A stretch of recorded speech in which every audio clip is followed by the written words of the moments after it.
بسم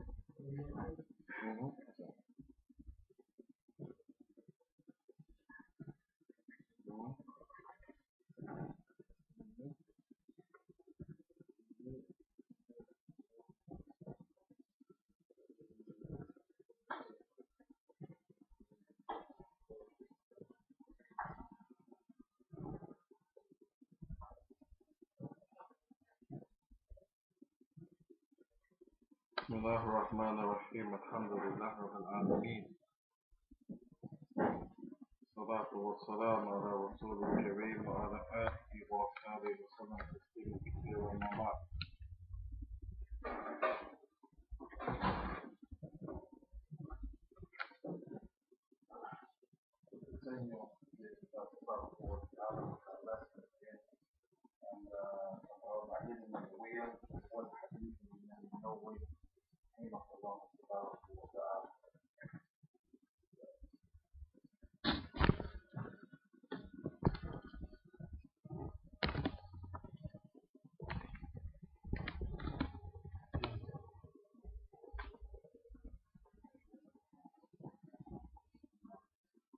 Let's go with the first hadith.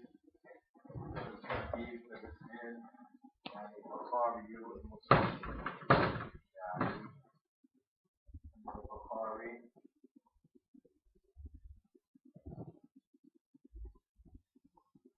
Bukhari. Muslim.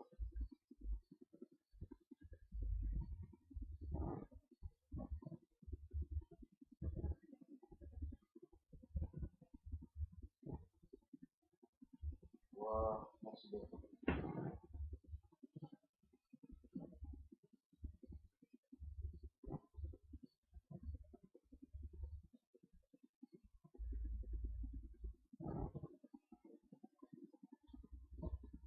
Bukhari ومسلم.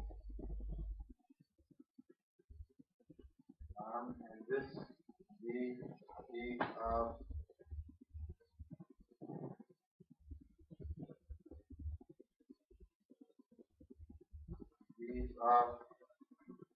عمر بن الخطاب.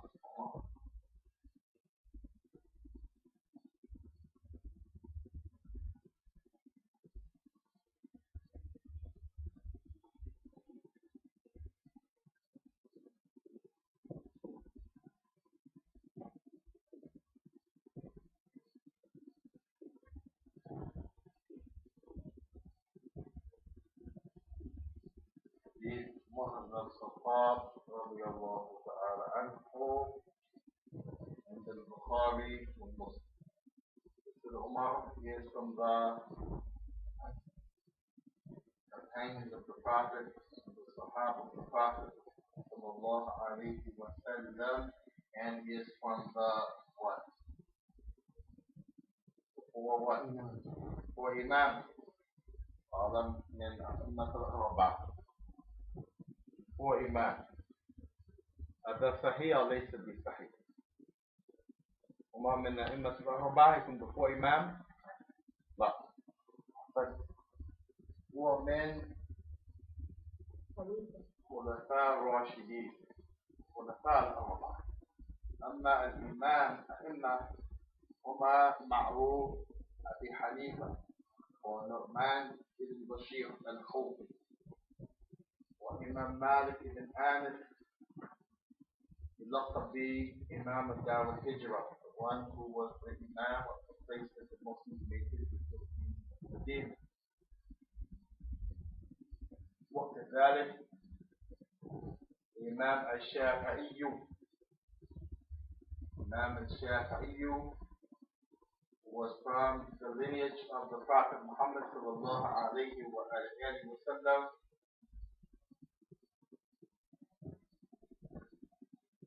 والآخر تلاميذه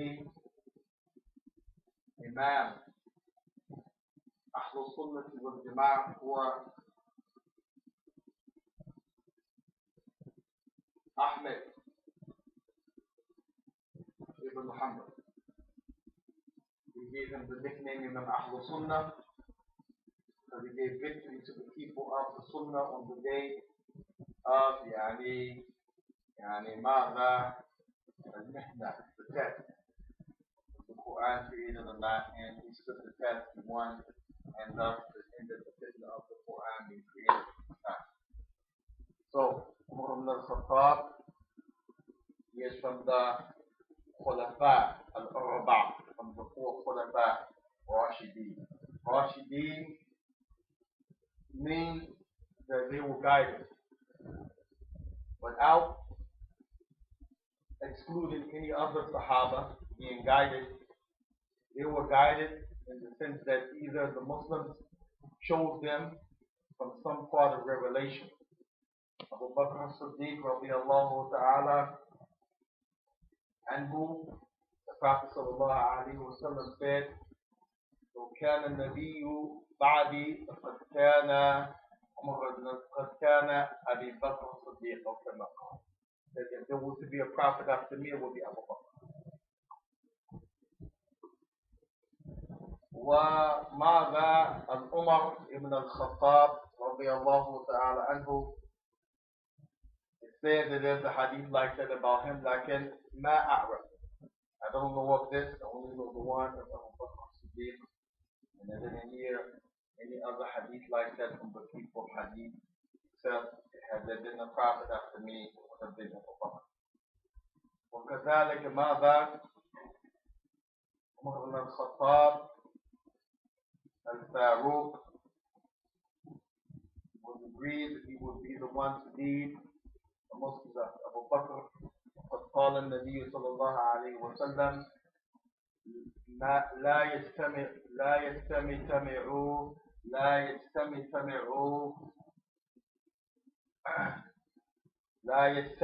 الأمة على الضلالة. He said, my ummah will not agree upon something that's wrong.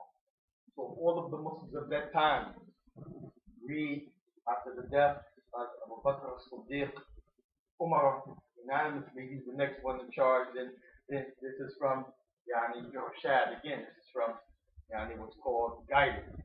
وَلَكَ Rashideen. وكذلك ماذا عثمان ibn Affan agreed upon, وعلي ibn Abi Talib فيه النص. There's a text for that, and this is what they're called the Khulafa al-Rashid. Doesn't mean that they don't make mistakes, so they can fall to something of human error. Like they were guided by Allah wa ta'ala, and the Prophet will witness to that. So this hadith is on the thought of Umar ibn al-Khattab radiallahu ta'ala anhu and the Bukhari. And here means yani with, meaning yani feet, inside. And the Bukhari was Muslim. Bukhari was Muslim. And Bukhari kind of yatim, was someone who was born to a mother and father, and his father died while he was a little baby. And Imam Muslim was his student and became Shaykh like his teacher Imam al-Bukhari. And the ulama have mentioned Huma Asah Kutub fi wajh al-ard ba'd kitab Allah azza wa jal. That these two, Huma, Bukhari, Muslim, they are the two most soundest books, reliable books on the face of the earth after the book of Allah.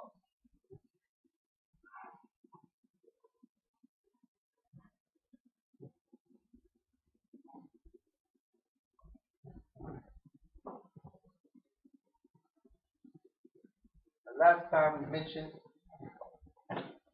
Hadeeth, there's two words. Both of them start with Innama.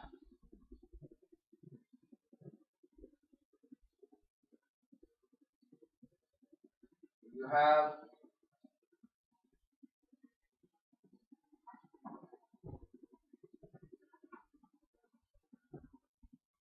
Al-A'mal, Innama Al-A'malu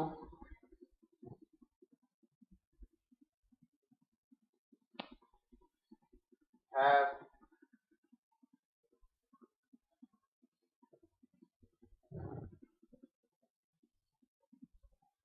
the Niyyah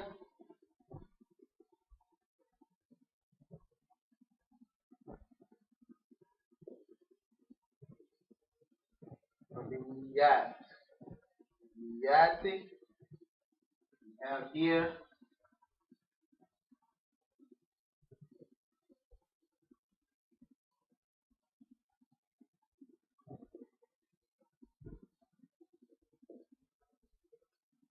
Niyyah A and A hot. E and E Muslim.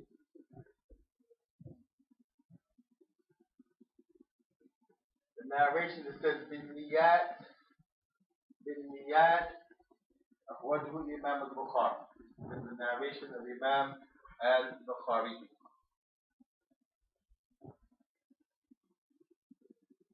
The narration that says bin Niyyat, this is the narration of Imam al-Bukhari. Narration that says bin Niyyah, this is the narration of Imam Muslim ibn al-Hajjaj.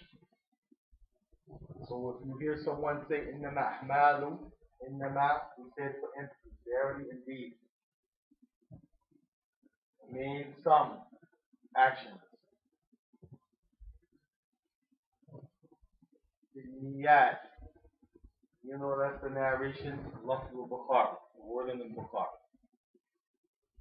You hear the Niyyah, you know this book. You jump to conclusion, you say, no, that's wrong. It's the Niyyah. Niyyat, deity, or Niyyah. هكذا. Yet,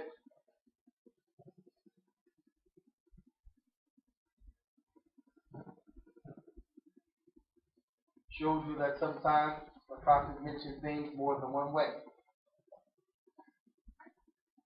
for benefit.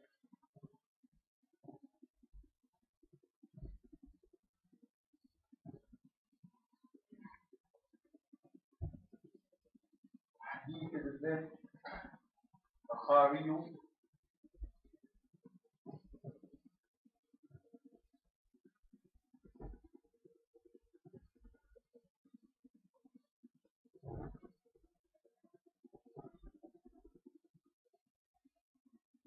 al-Qamar.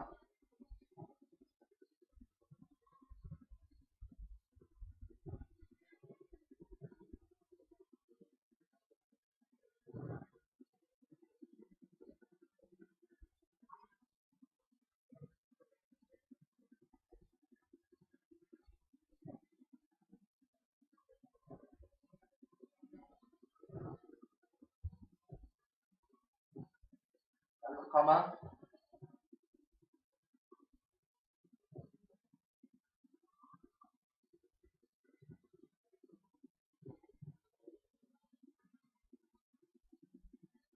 Lefi, Qamar, and Lefi. Al-Qamar, al-Waqqas, Waqqasu, al-Qamar, يعني al-Waqqas, al-Lefi. He is the narrator.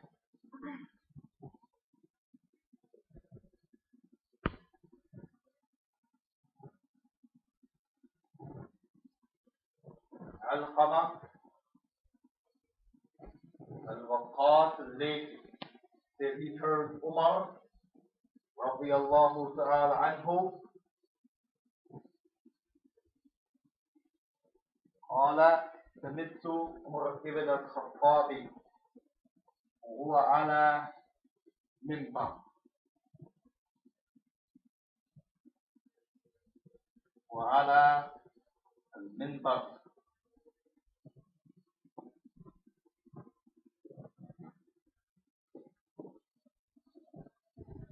Umar narrates this hadith while he was in the minbar, meaning he was giving sermon. Shows that the Sahaba, they used to narrate from the Prophet sallallahu alayhi wa sallam. To narrate from the Prophet. So this one of the things we learn from this hadith, يعني that Al-Qama, Al-Waqqas, Al-Laythi, he said he heard Umar ibn al-Khattab radiyallahu ta'ala anhu who ala minbar. Minbar, that platform that the person stands and he preaches from. Heard Umar say, while he was standing on the minbar, that he heard the Messenger of Allah sallallahu alayhi wa sallam say, إِنَّمَا أَعْمَالُ بِالنِّيَّاتِ. Oh, alright.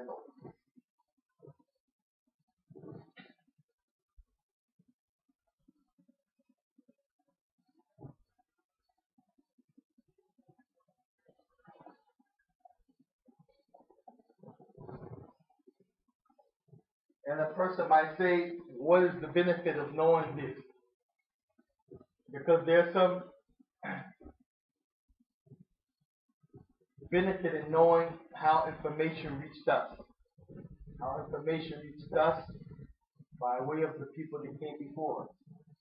And it's also something to show us the method in which they used to gather knowledge and how they used to understand the religion. That narration is important in the deen of Allah Subhanahu wa Ta'ala. So Al-Qama, he heard Umar. It shows he's from the Tabi'een. He didn't say he heard the Prophet, because the Tabi'een are those who they met the Sahaba. He didn't meet the Messenger. And the Sahaba are those who met the Messenger. On top of accepting Islam and dying as Muslim and giving the bay'ah, the pledge to the Prophet that they will only obey Allah, do what's right to the best of their ability, and they will not disobey Allah. They will help the Prophet ﷺ in all that is good. This is what makes Sahaba. And then the Sahaba Tadarraj, they have different levels. Now, sorry, when it comes to the last question. No, Fadda, you can. We used to let it go now, whatever you like. When they used to give this oath, they used to oath in hand, or they hold hand and they are obey Allah Ta'ala and yeah, I knew one scholar, some people used to put hand and give hand. He used to do just like this with Quran. What I mean is, I want to know, like, if the oath was given with, like, putting hands or by saying something, or just in their heart they used to. Now, the question is about the pledge, the bay'ah, to the Messenger ﷺ, and he wasn't given just by tongue, and he versus heart, or just heart versus tongue. And then there's the second part about people giving bay'ah. He mentions about someone shaykh giving bay'ah. And the Prophet so they take his hand. Bay'ah, just like anything in our lives, of course, is by heart, because everything, your emotions, your feelings, your decisions, we say, the brain. When you go and you look at the verses of Allah and the hadith of the Messenger, you find that everything starts in the heart, and your intellect and what you think and feel is in the heart. That's why they say, man, I should have followed my first mind. But then you hear people say, I should have did what my heart led me to do. So if you understand, the mind is the brain that memorizes and separates different information and so forth. But if a person is brain dead, his heart can still be alive. So the heart is the central place, as the Prophet ﷺ mentioned, Allah will qalb. Verily, it is the heart. It didn't say Allah will mulk. Verily, it is the brain, it's the heart. So everything comes from the heart. Your passions, your emotions, your fear, your happiness, and this is why the heart moves at certain rates, and it moves to show, someone's nervous, someone's afraid, someone's happy. So everything comes from the heart. Secondly, Yani, what's in the heart is manifest some way on the body, whether it's by body language, statement, or some mere action. So when we talk about these statements of oath, or as we say, shahada, testification, it has to be with the tongue as well as the heart. So when they give the Prophet bay'ah, was a live statement that they would obey Allah wa ta'ala. Of course, this includes them accepting Islam and given with their acceptance of Islam that they will aid the Prophet in the spread of Islam. And you can find this in the Quran where Allah wa ta'ala mentioned that in the Surah Al-Nisa about the women giving bay'ah that they won't make shirk, that they won't make illegal intercourse, and that they won't kill their children. The actions to kill their children, fearing that they won't be able to feed them, and so forth and so forth. As far as holding the hands, there were some narrations where they actually held the hand of the messenger giving bay'ah. Like we shake hands, and you find the Arabs from their custom, they walk holding hands. And this is the same sex. In America and some Western countries, or maybe some other lands and people that I don't know about, maybe this is not the norm. See two men holding hands. But in the Arab tradition, before Islam, they would hold hands and walk. So the holding of the hands is something to show, dearness to someone, closeness to someone. So we find this in the Hadith of the Prophet that they would. Some narration shows that some people actually took his hand or he took their hand and bay'ah. As far as giving bay'ah, or la hawla wa la quwwata illa billah, to anybody after the Prophet, then some people understand that the bay'ah is only for the messenger. And we find that the bay'ah was given to Abu Bakr as-Siddiq, was given to Umar, given to Uthman, Ali, because it spills over to leadership.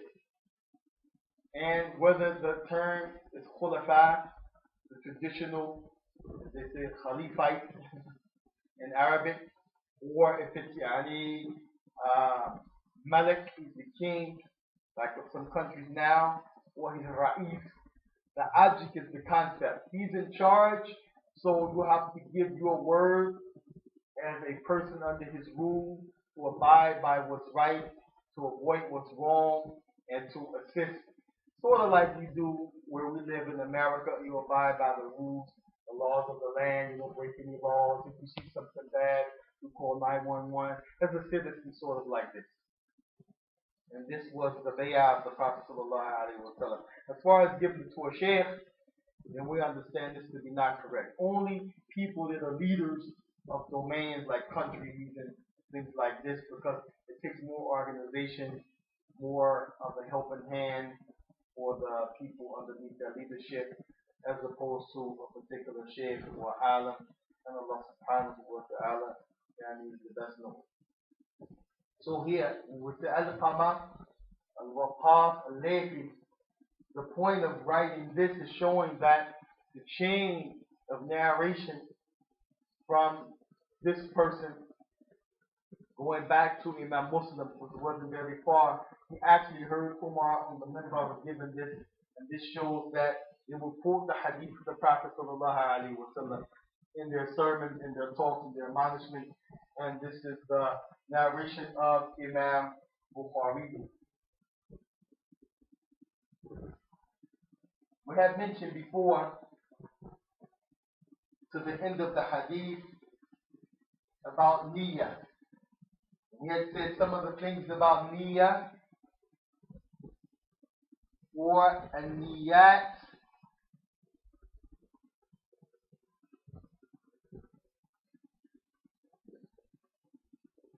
that or Niyyah,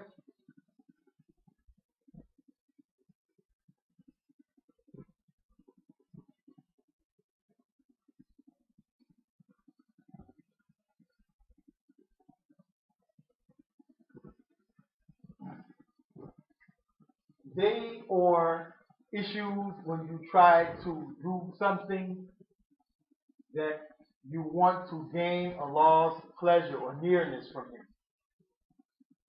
when you talk about the issue of إِنَّمَا أَعْمَالُ بِالنِّيَّاتِ or niyyah, intention or that intention, this is talking about things that are considered to be ibadah. أو تقرب بها إلى الله سبحانه وتعالى. Or a person does it seeking to gain nearness to Allah, seeking to be mahbub, beloved to Allah. And if a person is near to Allah doesn't mean physically. Allah, walayadu billah, 20 feet away from me, and if I go 20 feet, I'm next to Allah. Not like that. Nearness to Allah, tabarak wa ta'ala, qurb ilallah, this means to be favored by Allah subhanahu wa ta'ala. To be foremost in receiving Allah's mercy, His forgiveness, His blessings. So if a person is doing something that he deems or she deems, or it is deemed to be one of those actions that make him close to Allah, then this is when, or we say close, if I'm close to Him, that means if I need something, you're more liable to help me because of the closeness, like father and son. The son is more likely to get the assistance of the father than the stranger. Brother and brother, the siblings are more likely to give to one another than the distant because of the close relationship. So the more a person becomes familiar with his Lord, what his Lord wants from him, what his Lord desires from him, he becomes closer by obeying Allah subhanahu wa ta'ala and doing extra. Then this is when the issue of niyyat and niyyah comes into play. Because if the action is to please Allah, then there are some things that go along with niyyat and niyyah.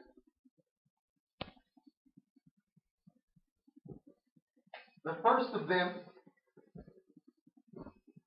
we mentioned before, nas. We mentioned this in the other hadith about inna halal bayyin, inna haram bayyin. Inna halal bayyin wa inna haram mada bayyin. You need a text. Nas, the Arabic word for text. This is text.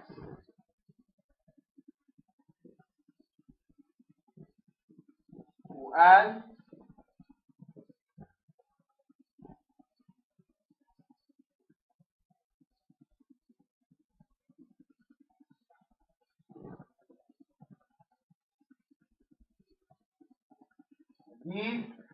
Hadeeth, الصحيح.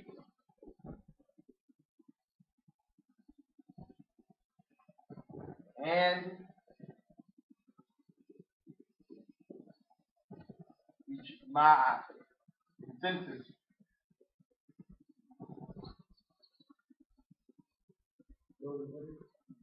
Ijma', consensus. Quran,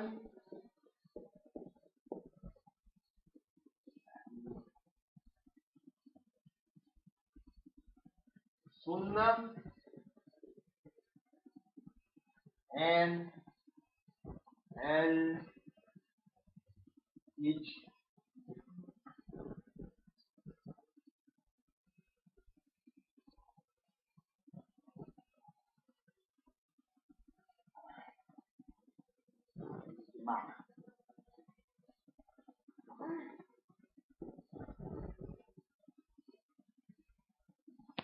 Ijma'.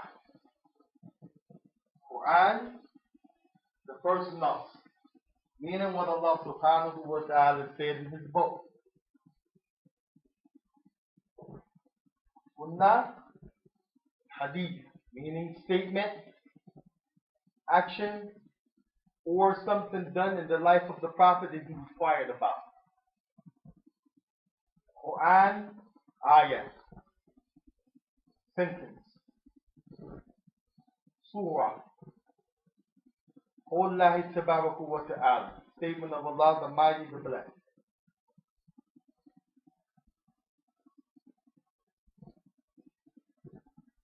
والحديث Sunnah. Sunnah, Hadeeth.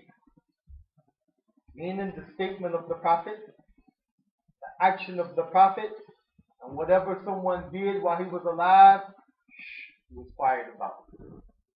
Qawlan, his statement. Fi'lan, his action. Taqreerah, he was quiet about. He agreed by being silent. Allah Tabaraka wa Ta'ala mentioned يُكَرُّونَ بِرُبُوبِيَّتِهِ الْمُشْرِكُونَ أَوَّلُهُ يُكَرُّونَ, they agreed that there was the creator of the heavens and the earth. He was the creator of everything. No problem in that. What they disagreed was worship. Who do they pray to? سألتم من خلق السماوات والأرض يقولون الله. You ask them, who created the heavens and the earth? All of those mushrikun, including the ones who wanted to kill the Prophet, they will say Allah. There's no difference of opinion in that. أما في عبادته سبحانه وحده, as far as worshiping Him alone, this is where the Prophet lies. So the word karuna, they agreed. Here, يعني إقرارا, the Prophet agreed. Bahal.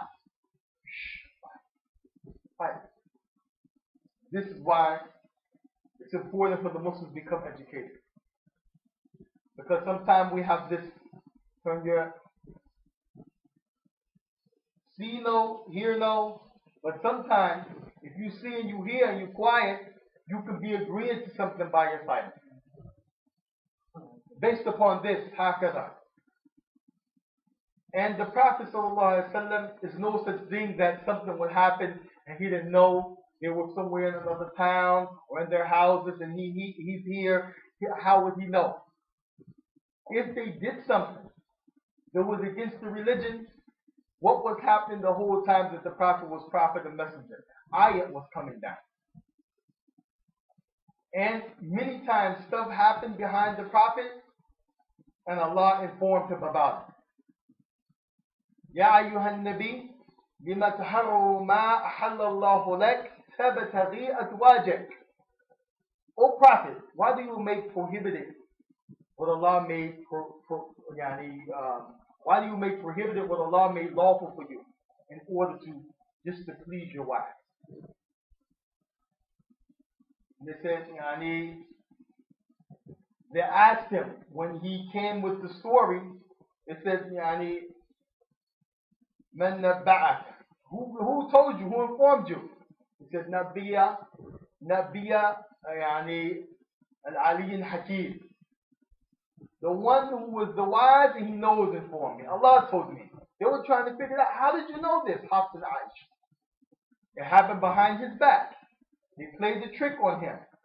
And from this trick, he said, I am not going to do this particular thing ever again. It's haram for me. And Allah sent down the ayah that they played the trick behind your back. So verses came down so that the Prophet know what he was not abreast of because something took place out of his presence. So if something happened that was grounds for prohibition by Allah subhanahu wa ta'ala, even if it was behind his back in his lifetime, Allah would have sent revelation.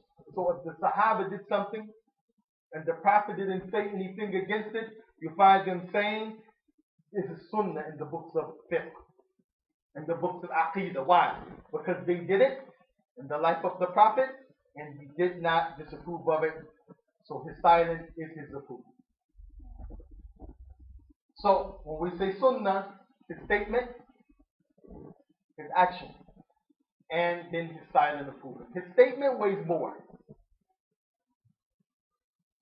In the Ahl al-Hadeeth, ulama, ulum al-Hadeeth, with the scholars of Hadith, in the science of Hadith, his statement weighs more. كما أنه فعل شيء, and if he does something, then his action weighs more than his silent approval. So the statement first, the action and silent approval. This is the second part of nas, which is indicative of sunnah or hadith. Really, it means sunnah. Hadith is basically when you speak, but sometimes hadith Hadatha also means yani to do something. As Aisha said, Man amila amilan laysa alayna amruna fahuwa raddun. Whoever does the action is not from the affairs of the Muslim. Meaning, nas. Not from the nas. You don't have a text. It's rejected. Man ahdatha fi amrina ma la hadha ma hadha laysa minhu fahuwa raddun. Whoever invents the action. So hadatha means to invent. Doesn't only mean speaking. It's also indicative of actions too. So hadith means statement and action, and it includes silent approval. Now, what's the difference between hadith and sunnah? يعني hadith كما قلنا بارك الله فيكم, as we're saying now, the word hadith, traditionally people understand it to mean speech. Maybe أي حديث بعد آيات الله بعد الله وآياته يؤمنون. And what hadith Allah said? Meaning speech. Will you believe in after Allah and His verses? If you don't believe in Allah and what He said of His verse, then what will you believe in? And Allah called it hadith. The Prophet used to say in Jum'ah, فَإِنَّ أَحْسَنَ الْحَدِيثِ أَحْسَنُ. The best hadith, the best speech is the book of Allah. So there's one meaning of hadith. وَكَذَلِكَ يعني, as we just said in the hadith, also Aisha said, the Prophet mentioned, مَنْ أَحْدَثَ فِي أَمْرِنَا. Whoever invents the action. This is the action, not statement. So hadith could mean yani, statement or action. But most of the time they use it to say speech. But it could mean both. Whereas sunnah is more broader. It means the traditional statement and action, the way of the Prophet. So for example, if you have something you say, there's the hadith. Then we understand there is a statement or action or something that we're talking about concerning the Prophet's life. But if you say sunnah, it might not have anything to do with the Prophet, as we said before. It can be the Sahaba used to say or do something. But if the Prophet was quiet, it becomes his sunnah rather than his hadith. But at the same time, it's hadith, meaning what's recorded from his saying and his actions. So hadith is more in the sense of the Prophet only, his statement and his action, where sunnah means his ways of statements and actions and approval. And then when you talk about hadith, depending on who's talking about it, it can mean one thing. If the scholars of the science of hadith are talking, it means one thing. If the ulama fiqh, fuqaha talking, it means something else. If you're talking about sharia, the legislation, if it's halal, haram, recommended, mustahab, it means something else. It changes from speech to speech. When you talk about the issue of Arabism, then sunnah comes into play as something the Prophet did strictly because he was an Arab. Those things were not required to follow, such as mada, riding a camel. You don't have to ride a camel through the streets of Ashby, as the Prophet did. You can go somewhere and ride it, and if your intention is to do it because it's the custom of the Prophet, you'll get a reward for imitating him. But you're not required to ride a camel through the streets of Ashby. Praying with the head covered. Shaykh al-Muqbil سئل عن هذا فقال أداة الأعراب. Our Shaykh of Yemen, Shaykh Muqbil, was asked, do you have to pray with the head covered, of course, for men, not women? He said no, because this was a custom of the Arabs, meaning before Islam. But some people will say you have to pray with the head covered. But we know that this is sunnah, meaning from the way of the Prophet as a person, not as a Muslim, not as a servant, not as a messenger. So sunnah is broad, where hadith is a little more narrow. Barakallahu feekum. Al-ijma'. Ijma'. We mentioned the Prophet talked about this in the hadith. لا يجتمع لا لا يستمع الأمة على الضلالة. My ummah will not agree upon something that's wrong. Let's look at this issue. When he said my ummah, the people that were alive around him was the Sahaba. So he was talking about them for sure. But his statement is broad. So this means any people of knowledge that come and they agree upon something. Like, for example, the issue of praying to the deceased. It is consensus of the scholars of the past and the present, of the Sunnah, meaning those who take care to look at the statements and the actions and the proofs of the Prophet. Those who make an obligation upon themselves to make that priority in their life. Those scholars, it's agreed that you cannot go to the grave of a person and say, oh, so-and-so, my father is sick, please heal him. It's consensus, because this is the type of dua that is shirk. Even if he's a prophet, you can't do it. And you have from amongst those scholars, they have agreed, whoever says that he knows the unseen, he has left Islam. You say you know the unseen. من زعم أنه يعلم غيب فلا يعلم غيب إلا الله وكفر. Whoever says he knows the unseen, he has disbelieved. So this rules out crystal ball readers. Can't go to them. I don't care how much you like them, how much the ad looks nice in the paper and online. You can't go to them because what do? They claim they know the unseen. They're going to tell you your fortune. The palm reader. They're going to mix truth with falsehood. They have some jinns tell you a little bit about his life in the past. So when he tells you, you say, wow, how do you know that? Then he mixes something of the future. You believe him. He's telling you that. She's telling you that of the unseen.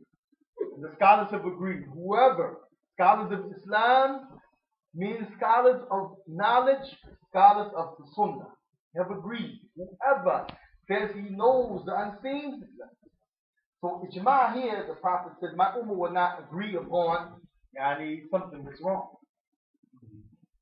And this is why many of the scholars of fiqh have said that the third nafs, the third text, is ijma.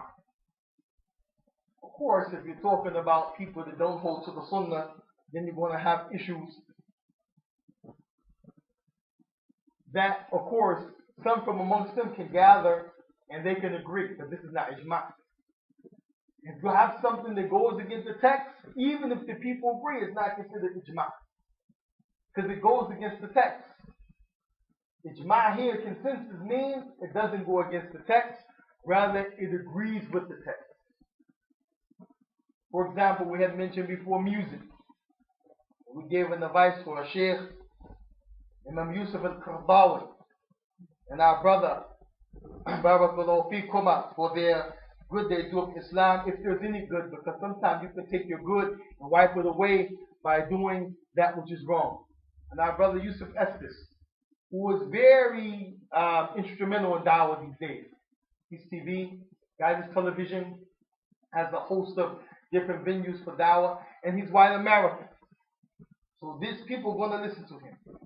Yani who Sheikh, Yani Khabir Fitin, he has age on him, experience.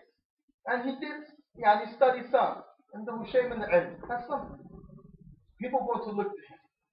This is important when you have the likes of these type of people up front that people will look at in the hundreds and the thousands. That they make sure that they're on the right side of the line when it comes to nas, what Allah said, what the Messenger said, and ijma'. You go back to the scholars of Ahlul Sunnah of the past, not starting with today, like I'm going to go to Yusuf al-Qardawi, or I'm going to go to Sheikh Fulan. No. Of the past, you will find all of them saying al-ma'azif, yani al-musiqa, haramun. Music is haram. All of them. But you have, unfortunately, people that get sidetracked and led astray, and they say music is not haram, there's no evidence. And we advise our brother Yusuf Estes and Sheikh Yusuf al-Qardawi, this is from the religion that you advise them. You advise them, inshallah. And that's because of Tabarak wa Ta'ala mentioned in the Quran. وَمِنَ النَّاسِ مَنْ يَشْتَرِي لَحْوَ الْحَدِيثِ. Just the word lahw by itself is haram. Because Allah talked about lahw being in the fire. This is vanity. Just having time with no benefit. And He mentioned in Surah Mu'minun that the believers وَإِذَا يعني مَرُوا بِاللَّغْوِ مُعْرِضُونَ, they turn away. When the believers hear nonsense, they turn away. Allah used this as it relates to lahw al-hadith. Hadith again, speech. Yashtari, to buy. Some scholars say it literally means you buy it with money, like you buy a CD, a record, a tape. Some say use, meaning instrumental. Use.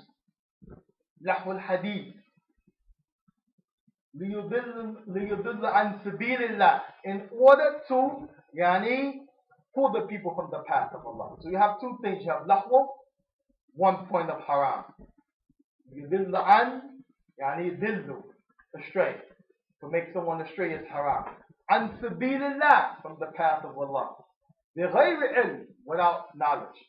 وَيَتَّخِذُهَا هُزُوًا, and they take it as a pastime. That's 5 points of haram. Then Allah said, أُولَٰئِكَ لَهُمْ عَذَابٌ.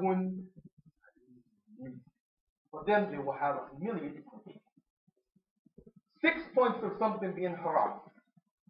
As Allah subhanahu wa ta'ala, we mentioned the hadith إِنَّ الْحَلَالِ بَيِّن وَإِنَّ الْحَرَامِ بَيِّن, from the hadith. What the hadith, if Allah mentions something black and white, such and such is haram. Homosexuality is haram. That's clear haram. Khamr is haram. Allah mentions clear haram. Shirk is clearly haram. Being miserly is clearly haram. Killing a Muslim, clearly haram. Black and white, no dispute. But if Allah mentions some, as they say, wa'id shadid, some type of threat, or iqab, a punishment, or He mentions nar, hellfire, or shaitan, or the devil, or something that's connected to it, like dolala. After kullu bidatin dolala, wa kullu dolala where? No, he is every Jumu'ah.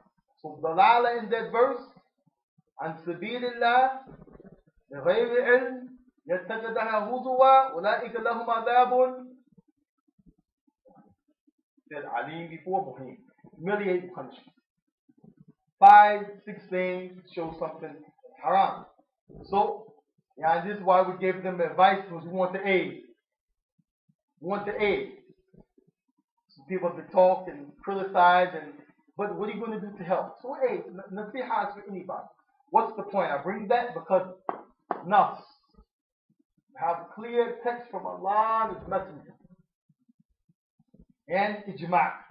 Because anything that's going to be lahu, vanity, dalala, error, astray, taking you from the path of Allah. The opposite of knowledge is ignorance, and then being punished. All of this shows that it is clearly haram. So this, we talk about the issue of this hadith, إن الحلال وإنما أعمال بالنية وبالنية. These are some of the benefits that we got from this hadith. Now, what time are we looking at? 8:40 now? We'll delay 5 more minutes just for us to finish this point, inshallah. Inshallah, people delay half hour. So we won't do that. We'll just try to finish this point, which is because we want to finish the hadith. We took some break. Now we're back.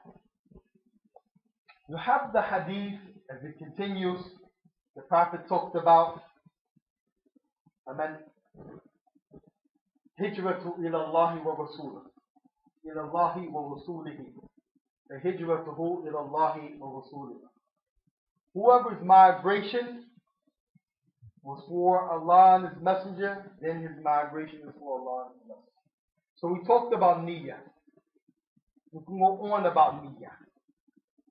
The most important thing about Niyyah, if you're going to do something, you want Allah's reward, you want to get credit for it, you think that it's pleasing to Allah, make sure that you have a text.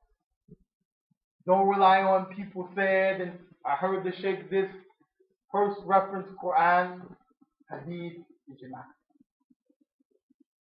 Although can, ana, even if it's mixed. Ain't a dalil. Where's the evidence? This is what's important.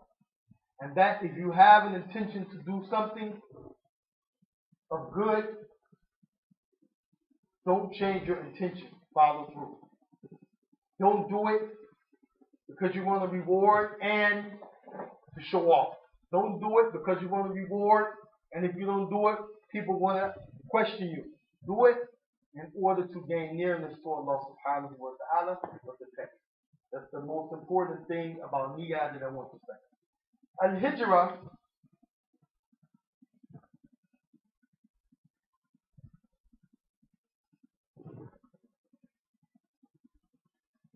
Aqsam.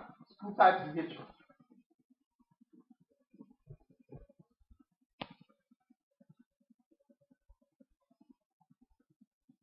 Have Hijrah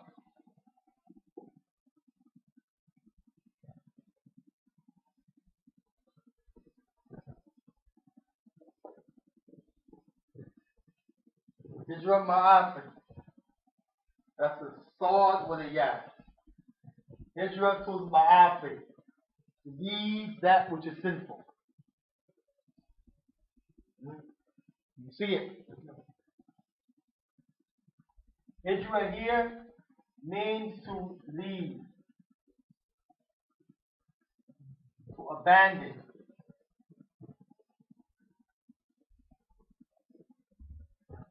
Ma'asi, sin.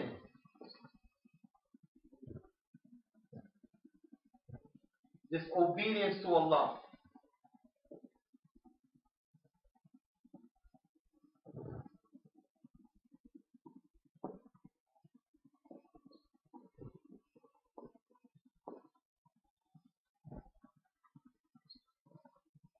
And Yani Rasul.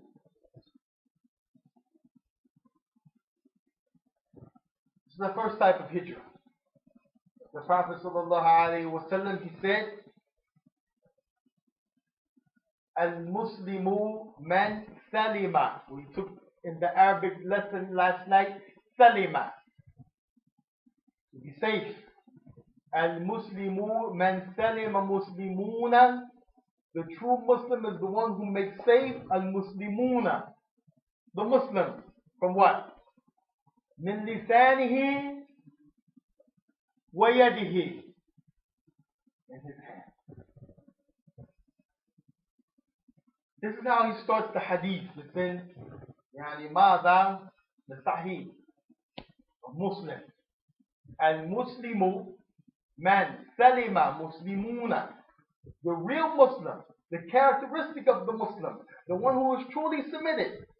Salima muslimuna min lisanihi wa yadihi. Naam. Is going to make the Muslim safe from the harm of his tongue. You know what I want to tell you about Brother Cont? He's this, he's that, I heard. You didn't free him from the harm of your tongue. Even if he didn't hear it, Yawmul Qiyamah, he will get from you these. You know, girl, what I heard about sister so-and-so? SubhanAllah. You have the nerve to say SubhanAllah. And you're backbiting. You should be saying Astaghfirullah. You know, I heard Sheikh such and such said about Sheikh such and such, and brother such and such in this. Al-Muslimuna man salima muslimuna min lisanihi wa yadihi.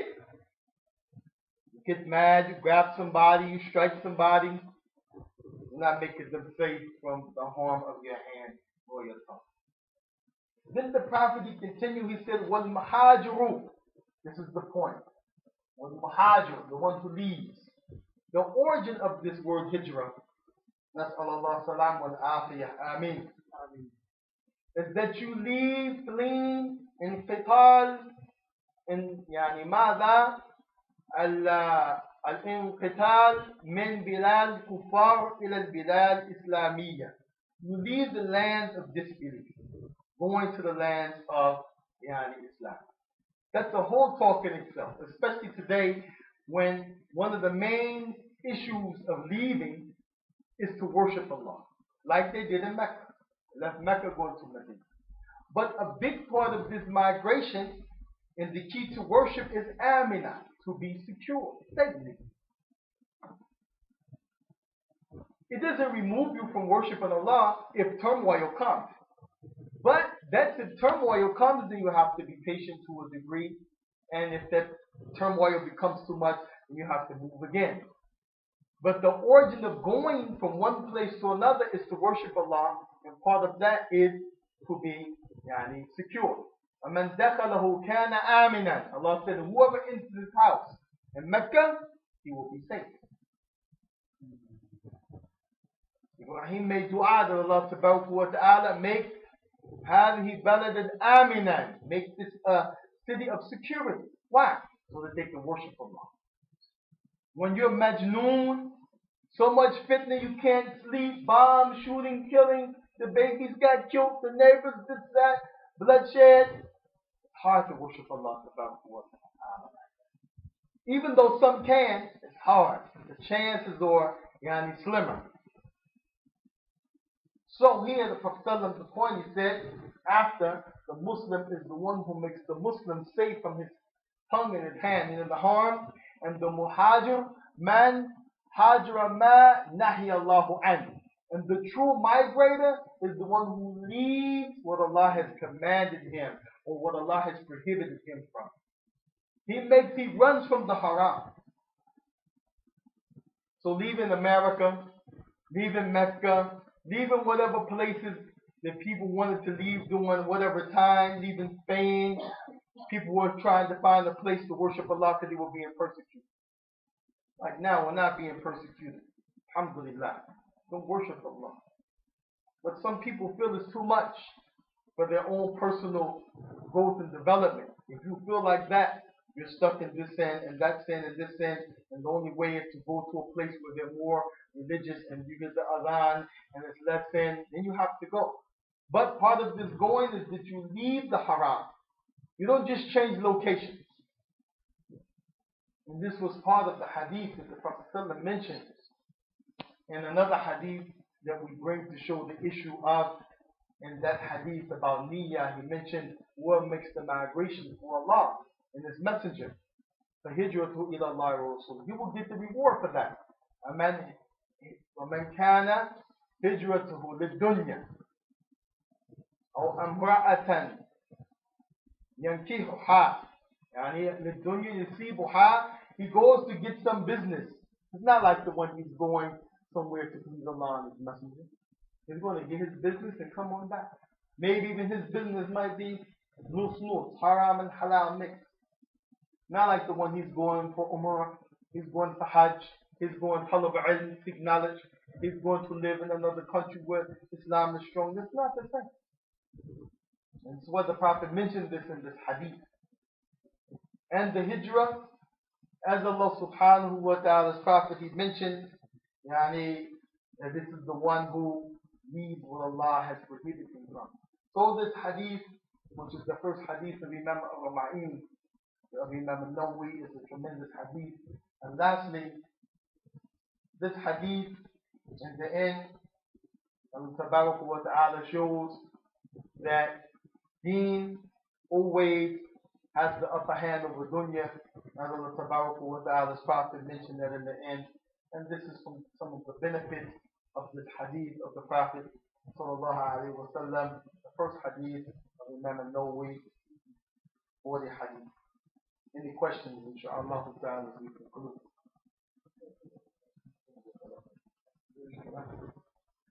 Understand the thing of the hadith, well explained. So we grasp a lot of that.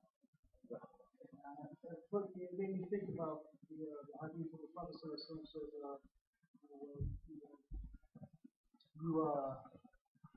when you see a wrong, you fix it first. Change it. You change it. If you have the ability. Right. You have the ability. Right. With your hand, your tongue. Right. So when you spoke about the hadith that pertaining to speak with him Yeah. in the action. Yeah. Actually, so many rooms that have been done in the field, but it hasn't here. MashaAllah. And this, lastly, this is, yani, the first reminder for the individual himself. I mean, you have, I know, probably movies and different things on the internet, and people in their life, they talk to themselves. Sometimes people are so mad, he's walking, he's talking to himself. Maybe she's talking to herself. You have to talk to yourself. And we'll talk about doing what's right, what's wrong. Sometimes you have to say, man, I know I can't do that. Because you have inside you the force that wants to do what's wrong. The body is made, the human is made like that. And of course, it's communal too. We were coming up, back in the day. If you did something, the neighbors were allowed to look after you. Whether they were, like commanded to look after one another's children. If you did something, the neighbor could get you, and if you were wrong, chastise you. Even if it meant, a spanking without breaking, losing, and so forth, discipline. Tap on the hand, maybe on the buttocks, stick or something. And when you got home, you really got it. And these are some of the ways that when we look at these hadith, we should understand it, not in a terroristic sense. You see something, you want to go and, bombard a place, and, like some of the countries, people shouldn't sell porn. People shouldn't sell pornography. Astaghfirullah. People do. People shouldn't watch it. Alcohol. People shouldn't make alcohol, sell it, drink it. They do. People, steal, and they promote all kind of facade. Whether it's a Muslim country, quote unquote, or non-Muslim country, you shouldn't do it. But when you talk about these type of hadith, you can't go and storm a place and break everything and beat the people. It means that you have a willingness to work together, upon these things. Then it will be better for you, and to leave these things, wallahi. From the hadith of the Prophet sallallahu alaihi wasallam, we see this is from the first hadith when we spoke about Niyyah. Allah subhanahu wa ta'ala to make that Niyyah pure and clean. To accept from us, inshallah. سبحانك اللهم وبحمدك أشهد أن لا إله إلا أنت أستغفرك وأتوب إليك.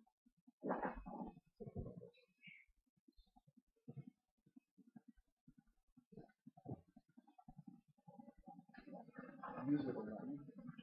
Yeah. You can use it if you like. I use it for